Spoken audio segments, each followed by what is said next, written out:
This is Eric Rattan of Cannibal Corpse. You are listening to the Scars and Guitars podcast with Andrew McKay Smith. Thanks for joining me. I've got a killer conversation with Steve Zetro Souza from Exodus to share with you. Now, the catalyst to the chat is the same as the catalyst for the conversation with Gary Holt, and that being Exodus's new album, which shall see light of day on November 19, 2021. It is titled Persona Non Grata. Now, this conversation with Steve is a study in contrast compared to the chat with Gary, and the reason for that is because Steve was a little bit over having to answer all of the indie journalists' questions. I love Nuclear Blast, it must be said. I reckon it's the best metal label around these days, but they do put their artists on a bit of an interview treadmill, and as you can imagine, if you're doing this sort of presser thing, what do you call it? Just indie journalist treadmill. Phonogrind. There you go. I'm looking for the word. Phonogrind. If you're doing this thing for weeks on end and you're speaking to hundreds of people throughout that period, the same bloody questions must come up again and again. So I asked Steve the question, and you'll hear his response in the introduction.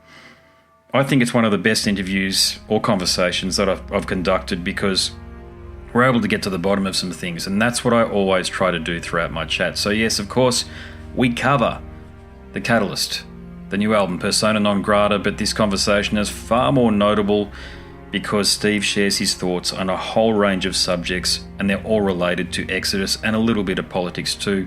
Long-time listeners will know I tend to go there on that topic. My view ultimately is that metal and politics do mix. Before we get to the chat, let's have a listen to The Years of Death and Dying, well, a sample at least anyway, and once that's done, we'll dive into the conversation. The rage is gone and so is born, so young and dead demise.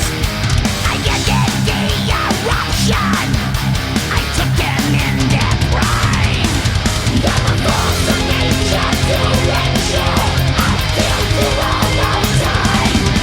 When the veil will break close to you, you'll know that you are mine. I am pressing on your hand. You'll wither when I'm here. I'm the years of death and dying, the sum of all your fears.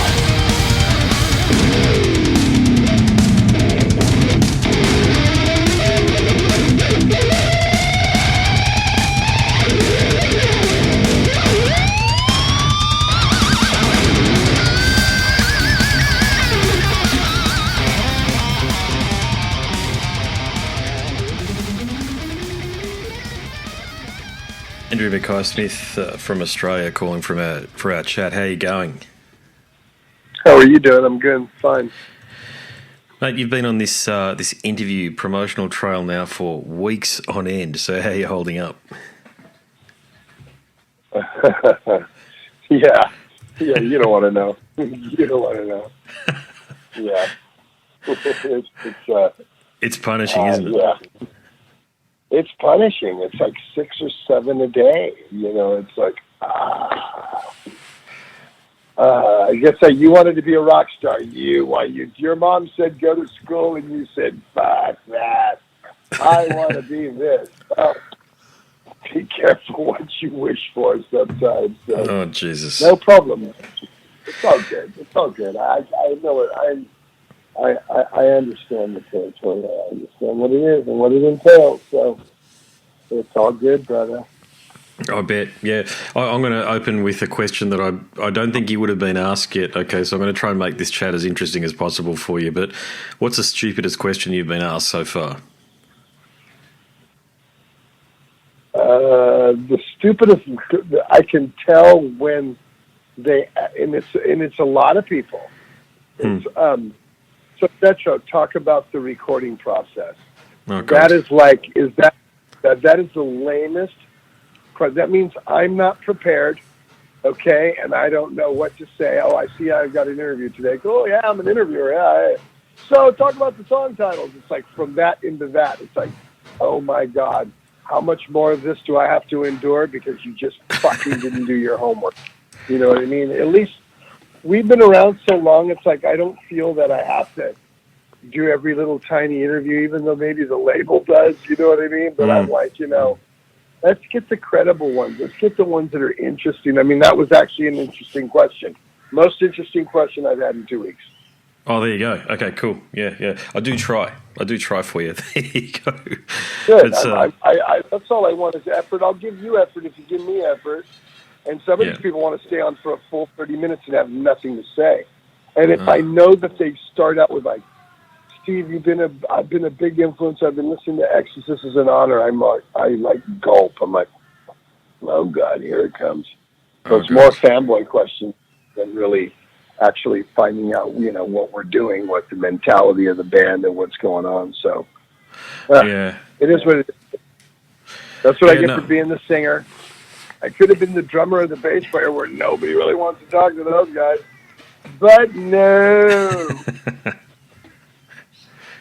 Yeah, it's a heavy cross and a burden, isn't it? I mean, I've been having these conversations now for about 4.5 years or so, and I've got to say, Steve, I rarely ask that question, but it's something rare for me that I did in preparation for our chat is I listened to a bunch of the interviews that you've done over the past few weeks that have been posted to YouTube and on podcasts and even read them.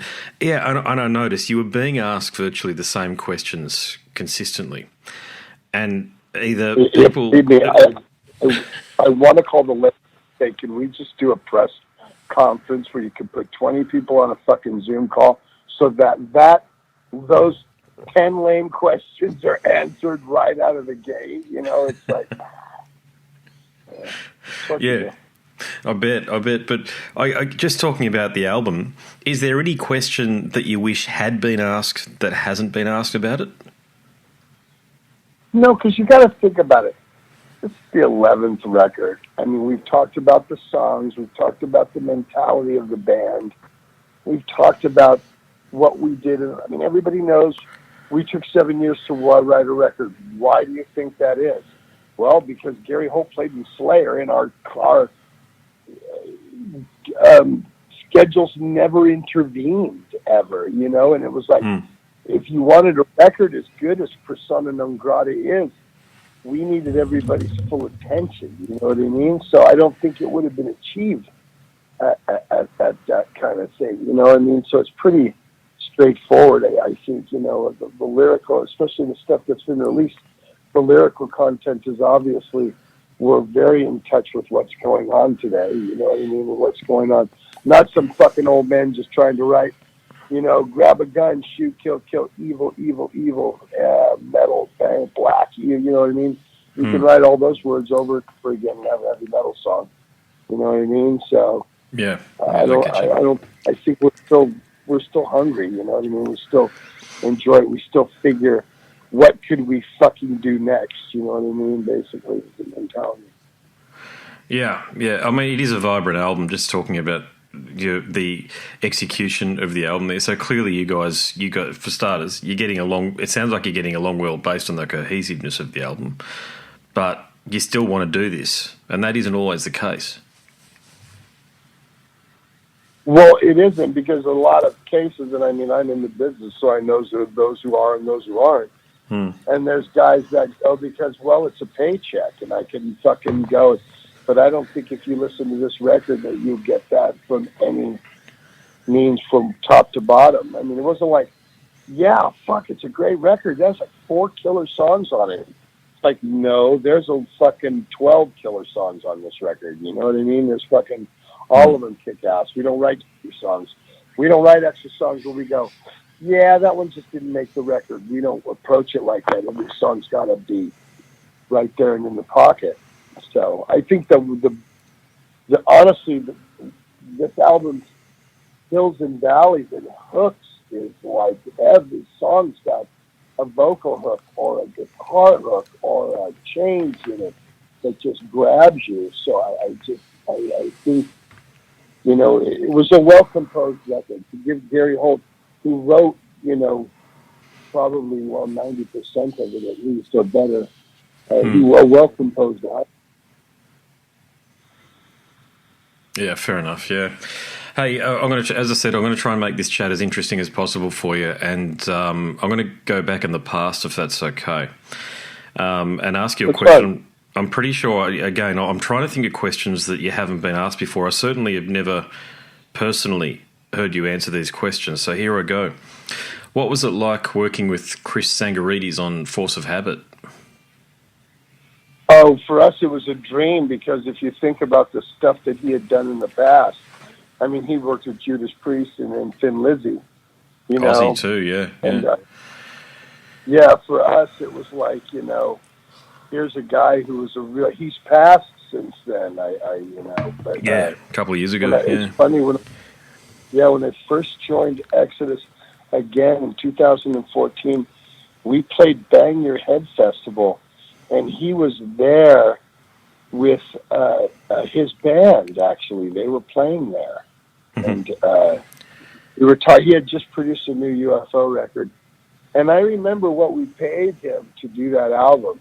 And this was in the day where fucking record producers for a 6-week fucking project, made, $10,000 a week. You know what I mean? That kind of shit, And then it, obviously everybody and their mother got into it. So it wasn't as everybody could do it themselves after Pro Tools and all that stuff came in. So I haven't asked him. I said, "Wow, price isn't as much anymore." He's on, no.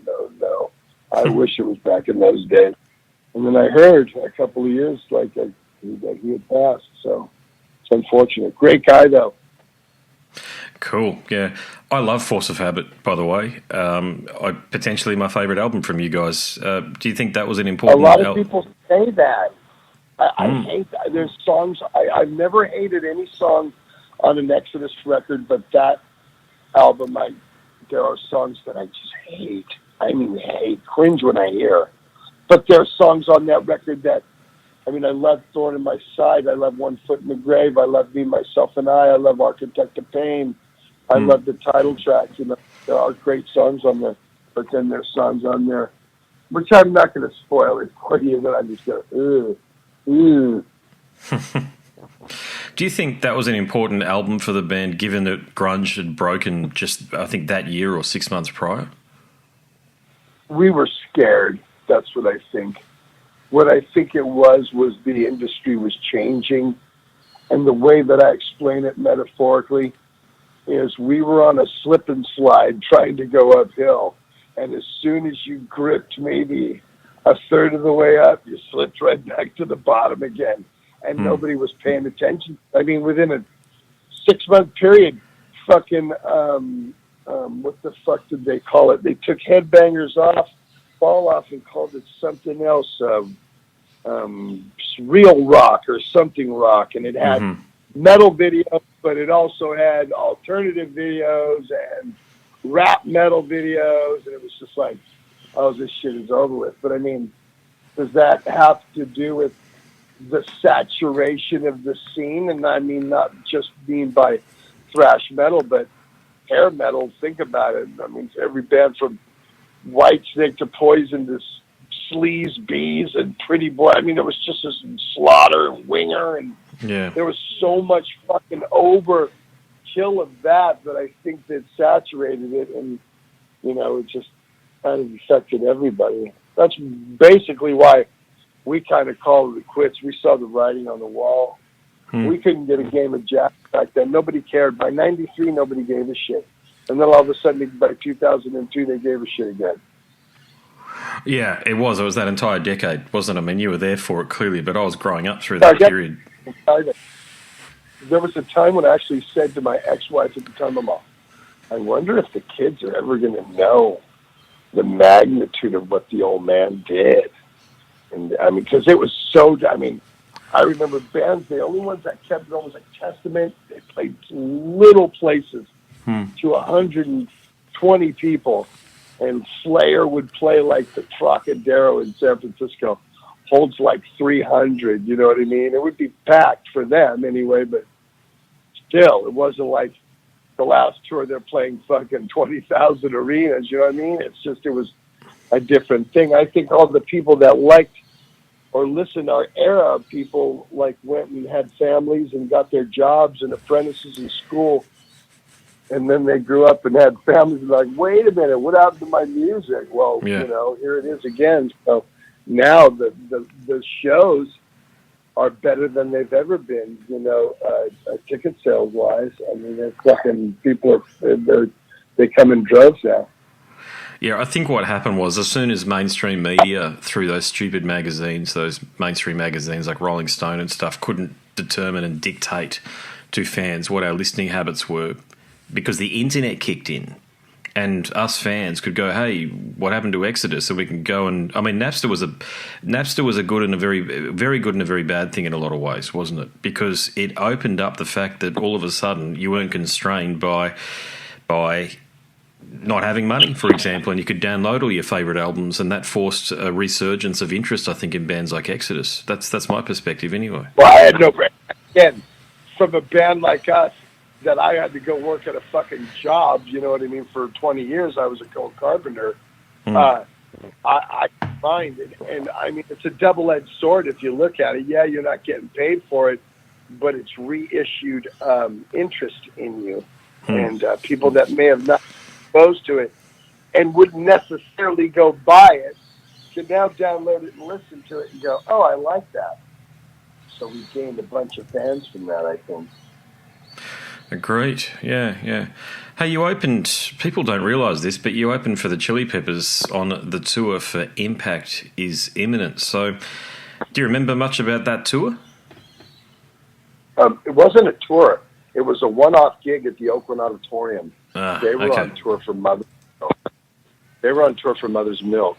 And and actually it was Urban Dance Squad, Exodus, and the Red Hot Chili Peppers. Oh, God. Remember Urban Dance Squad? Yeah. Different shade of soul. I mean, you talk about who the fuck would book this, but I mean, the Chili Peppers actually requested us from what we were told. So, and we were both kind of on the same label. We were on Capitol at the time. Yep. So, yeah, it allowed us to do a few things. Yeah, no, fair enough. Yeah, and hey, what was your thoughts on the album cover, the artwork for Impact is Imminent? That was a painting, actually. That's not even a photo. That was a photo that we took a photo in the back of a car.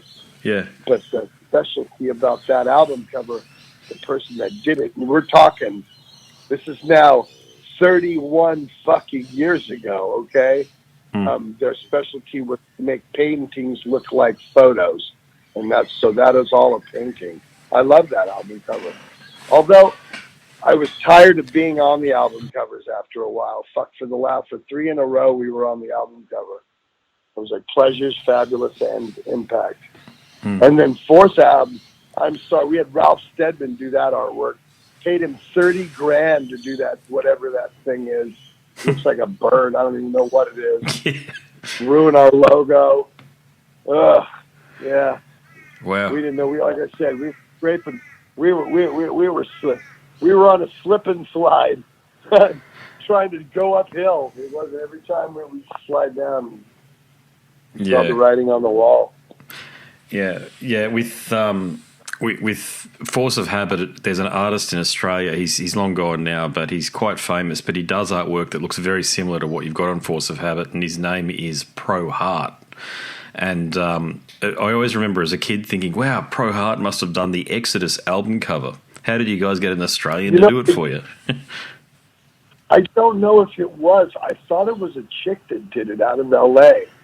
And it probably was, these ones were like, oh God,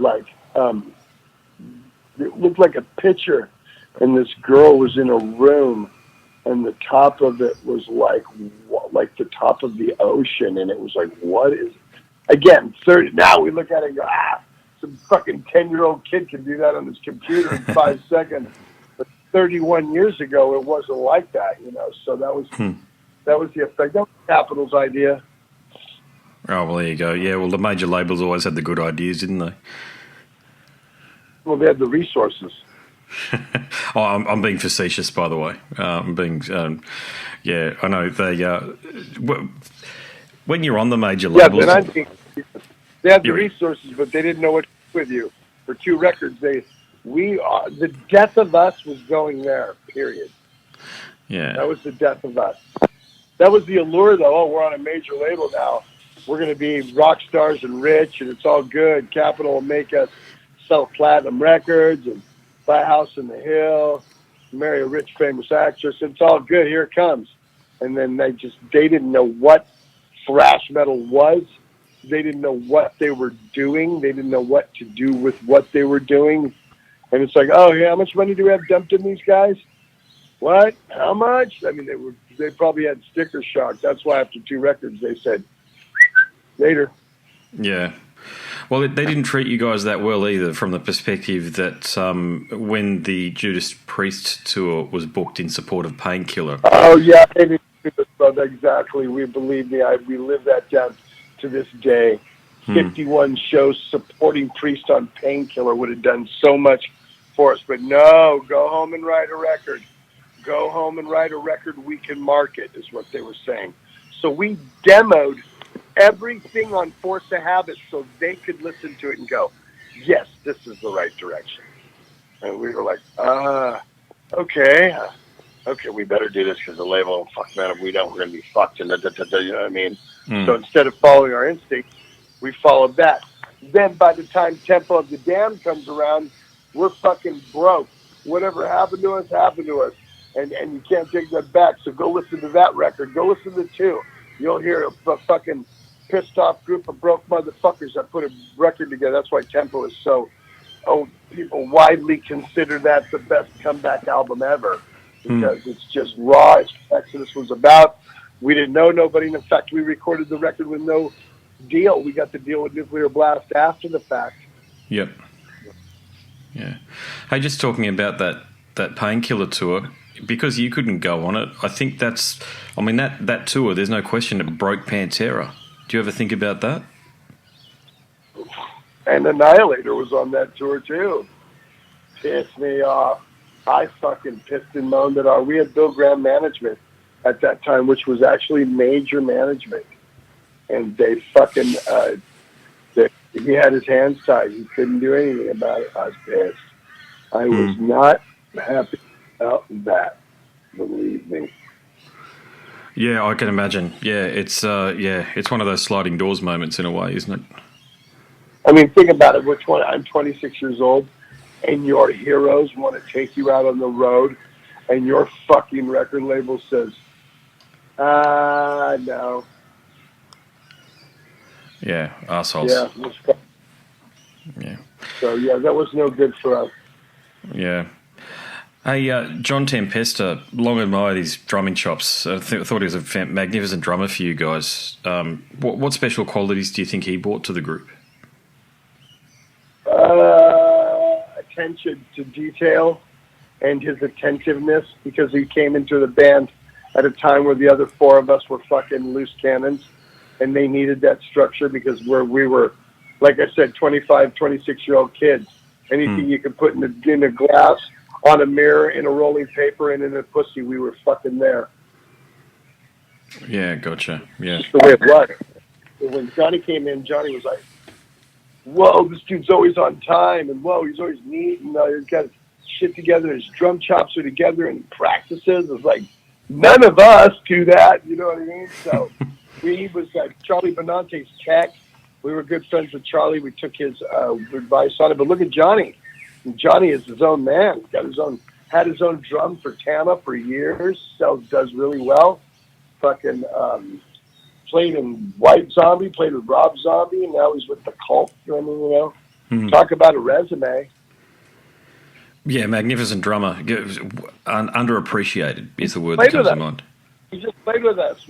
Tom, our drummer, was sick. He was battling his affliction. We had to play a concert in August and then in September. Psycho Vegas and Full Terror Assault in Illinois. And John, because Tom wasn't able to do it, John played those shows. You did indeed. A reunion. Yeah. 30 years later. Yeah, nice. Yeah. Hey, I've only got probably time for one more question. Is that correct? Yes. Yeah. Yep. All right. I don't think that there should be any question that your support for Trump was well placed, given the shit show that you have as a president these days. Can I ask a very broad question? What are your thoughts about what the hell's happening in the States at the moment? All I can say is we told you so. We told you so. The problem with him is that they disliked the person.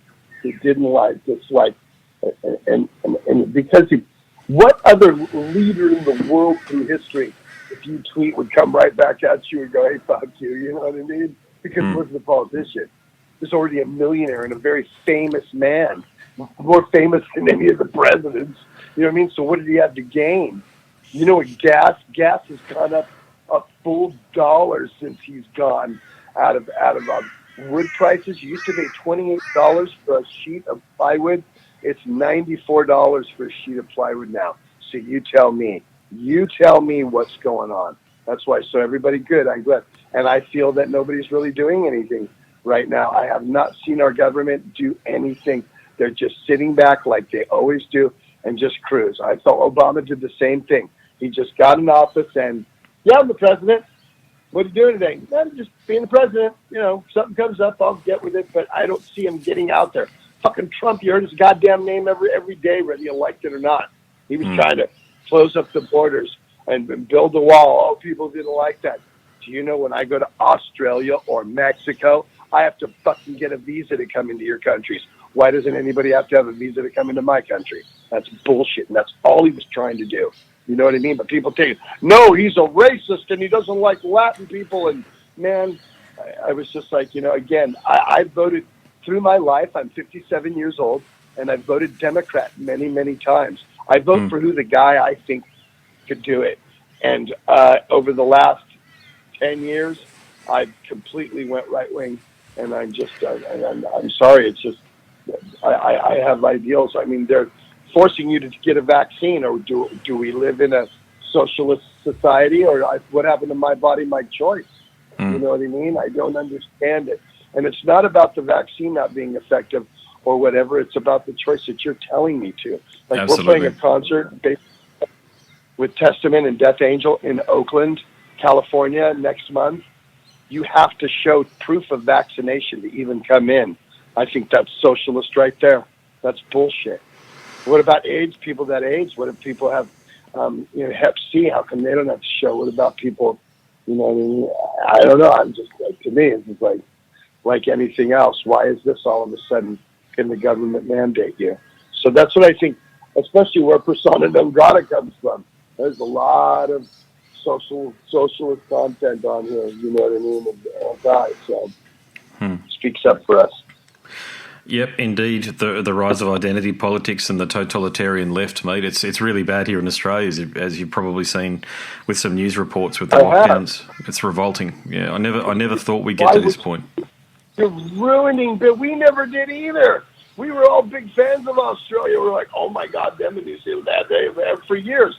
Go to Australia, they got it going on, and then all of a sudden this thing came down, and you guys were like, fuck, what the fuck? What are you doing over there? Yes, it's real. Yes, it kills people. It's no worse than the flu, though. You know what I mean? You just got to you can't shut the world down. You can't ruin people's businesses that they built. What a little mom-and-pop donut shops that rely on them. How were they supposed to survive? You know what I mean? It's like, whatever. I'm just using that as an example. It's like you cannot, my take is you cannot run from something. You need to hit it head on. And once you hit it head on, you're gonna beat it. You're gonna beat it. But if Agreed, you mate. keep from it like they're doing, let's keep locking it down. Let's not do it anymore. Let's keep the festivals till next year, and then till next year, and then the next year. Just do it. What are you going to do? You know? Hide from this thing for your whole life? It's been 2 years now. 2 years. It's fucking November. This shit hit in fucking December 19. I know, because I was in Europe when it went down. I had to fly home in the beginning of March. Heading too far away. 2 years. Get it together, people. I just don't think our governments or our officials that are the heads of the world right now really know what they're doing or know what to do with this. I wish they would just say they don't instead of trying to act like they do. Yeah, I think the opposite, to be honest with you. I think they know exactly what they're doing, and it's all about totalitarianism and power and controlling populations. That's true too. There's another that's control. That's another theory. You know what I mean? And it's just another way to try to control us until another strain comes out in another year, because it'll be in that much more controlling. They've seen it worked. You know what I mean? Mm-hmm. There's a lot of bias towards it all. You know what I mean? But we'll see. Yeah. Mate, I could talk about this for hours. Yeah, but... believe me, I got another guy coming in 2 minutes, so I will let you go, my friend. Good chat. You're actually up there with the best interviews. You should be proud, because over the last 3 weeks, I swear to God, I called manager yesterday. I go, I'm going to hang myself if this continues. No more interviews. Well, it's high praise coming from you, Zed. Thank you, brother. No worries. Take care. So there you have it. My chat with Steve Zetro Souza from Exodus. I think after that one, I'm inspired to start collecting some of my favoured conversations from over the years and put them together in a series called Classic Conversations, because that's exactly what that one there was. What a fella. I enjoyed that one immensely. Do check out that new Exodus album too. It's an absolute ball terror. Persona Non Grata, one of the albums of the year. It's out November 19. Buy it for your boyfriend or girlfriend for Christmas, especially if they don't like metal. There you go. What else have I got to share with you? Not much. I better do the closing remarks. My name is Andrew Mackay-Smith. I'm the host of the Scars and Guitars podcast series. If you like what you heard, go across to scarsandguitars.com, where you'll have access to many more conversations just like that one. I am posting some legacy conversations, so chats that I've had in years gone by, because that website is relatively new and only a sample of the conversations that I've had to date are available there. But go across to Whooshka, WHOOSHKAA, if you are interested in obtaining a list and access to all of the conversations that I've had over the past 4.5 years or so. They are all over there. Just type in scarsandguitars.com. No, not scarsandguitars.com. Scars and Guitars Whooshka. Just Google it and you'll bring it up. You know what I'm trying to say. If you could like, subscribe and share, that'd be awesome too. That all helps. But even better, please leave a nice comment. I'd appreciate it. I try to get back to everybody who comments on socials and on YouTube. So I guess that's it. Until next time, it's a very goodbye for now.